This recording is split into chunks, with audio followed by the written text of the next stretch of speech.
straight with you today, man. Where your energy at? I feel so awesome today, man, just because I have the ability to work with kids every day, and the energy is so lovely, man. And I'm able to teach them how to deal with their emotions on the court.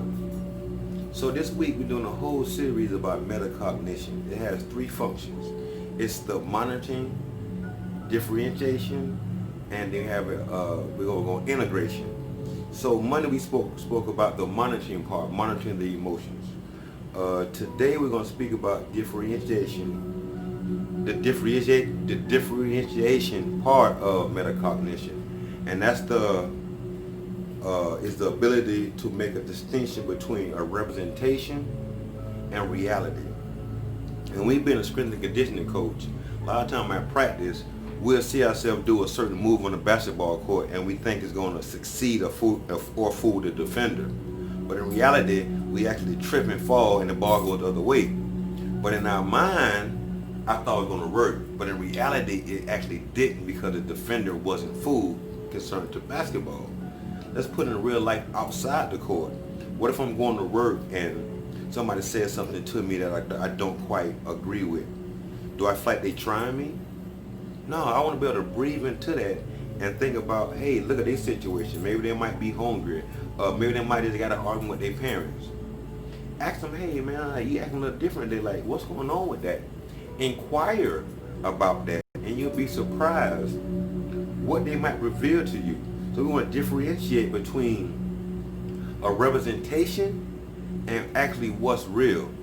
And that could be, for me, what I use to ask somebody like, are you serious or are you joking? That gives both of us time to pause, kind of bring our awareness to right now, actually analyze like, hey, what's really going on here? So that takes self-control and discipline. But if we are meditating, even if it's 2 minutes a day, we're able to become that awareness inside the mind and be alert and be mindful when our thoughts are a little bit off track. I laugh about like, wow, bro, you almost had me. Let me go eat.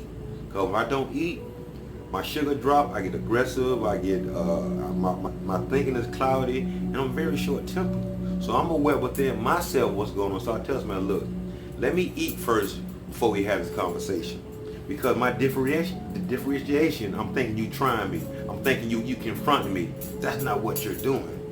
So the power of metacognition is helping you to identify a representation of a thought or the reality of a thought. Breathing before I respond. Are you serious or are you joking? I'm talking about verbally. So we're able to identify someone in front of us and ask them a question. That gives them time to pause and think about it. A lot of times we're moving so unconscious about what's going on.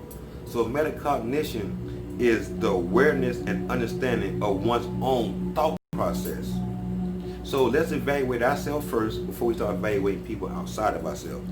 So today on Wellness Wednesday, do yourself a favor and work on your metacognition. Every thought you have, just check it and see how's it going to make me feel, or if I say to somebody else, how's it going to make them feel.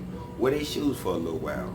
And if you do, man, just smile and just send love. You send love, it's going to come back.